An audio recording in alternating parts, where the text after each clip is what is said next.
Don Quixote by Miguel de Cervantes.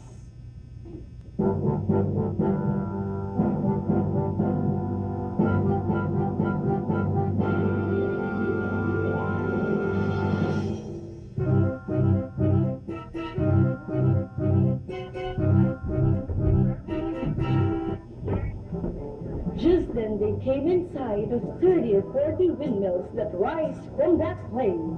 And no sooner did Don Quixote see them than he said to his squire, "Fortune is guiding our affairs better than we ourselves could have wished. Do you see over yonder, friend Sancho, 30 or 40 hulking giants?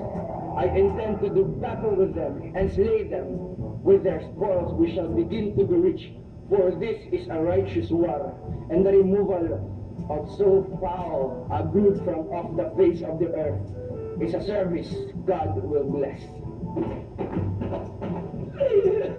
"What giants?" asked Sancho Panza. "Those you see over there, Replied his master. with their long arms. Some of them have arms well nigh 2 leagues in length." "Take care, sir," Cried Sancho. "Those over there are not giants, but windmills. Those things that seem to be their arms are sails, which when they are whirled around by the wind, turn the milestone." Don Quixote promises Sancho Panza the governance of an insula or island. However, Sancho has long been expecting some vague but concrete reward for this adventure, and believes the work to signify the price that will make the trouble he has been enduring worthwhile.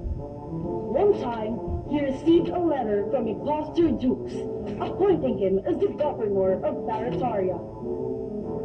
"That is all I ask for, fair play. Give me my dinner, and then let it rain cases and questions on me, and I shall dispatch them in a twinkling." The 7th day of Sancho's government was approaching its end. The governor lay in his bed, resting after all the judgments and proclamations he had made that day upon a fasting stomach.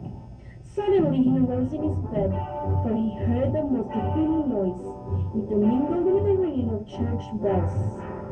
To the sound was added that of trumpets and drums, and the combination made a din that frightened Sancho almost out of his wits.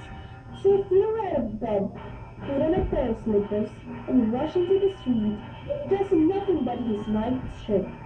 He was startled to see the streets crowded with men carrying torches and crying, "To war! The enemy is here and we are..." "Oh, let's go to the rescue with your sword!" Sancho was lost.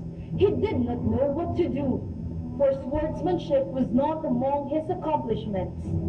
And so, he simply asked them whether the enemy could not wait until he had a chance to summon his master, Don Quixote of La Mancha, who, he said, knew all about arms. Just then, one of the inhabitants came along, carrying 2 shields, and without any ceremony, he told Sancho in plain language that it was his duty as their governor to lead them into battle. Then he covered him, without giving him a chance to put on anything besides his night shirt, with the 2 shields, one in front and the other one behind. Pressing them together as tightly as he and another man could manage, they laced them with rope, so that Sancho could neither move a muscle nor bend a leg. Then they put a lance in his hand and told him to lead them into battle against the enemy. For now, they were no longer afraid of the outcome, they said. "How am I to march? O lucky being that I am, when I cannot steer my kneecaps for these boards that are so bound tightly to my body? What you must do is to carry me in your arms, and lay me across, or set me upright in some postern, and I shall hold it either with this lance or with my body." "Baby, you're just too frightened, Governor Sancho Panza!" This angered poor Sancho into a frantic attempt to take a step in the direction of the invading army. But this step was a fatal one, for the governor fell in his undignified stiffness, flat on his back, with such a crash that he thought he might have broken every bone in his body. The men now quickly extinguished their torches and began to step on his shield, slashing their swords over his head shouting and yelling and making all the noise they could.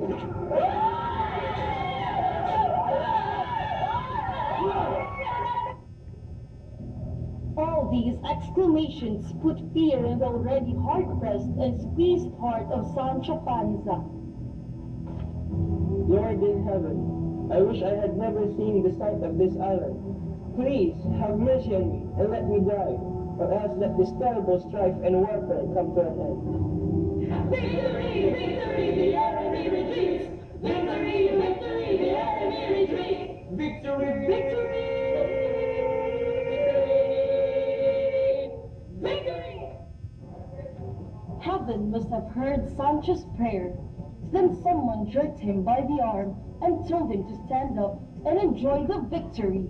And finally, some of the bystanders took pity on him and lifted him up from his vertical position. But Sancho refused to enjoy any victory. No, no, just wipe the perspiration in my body and give me wine for my parched throat.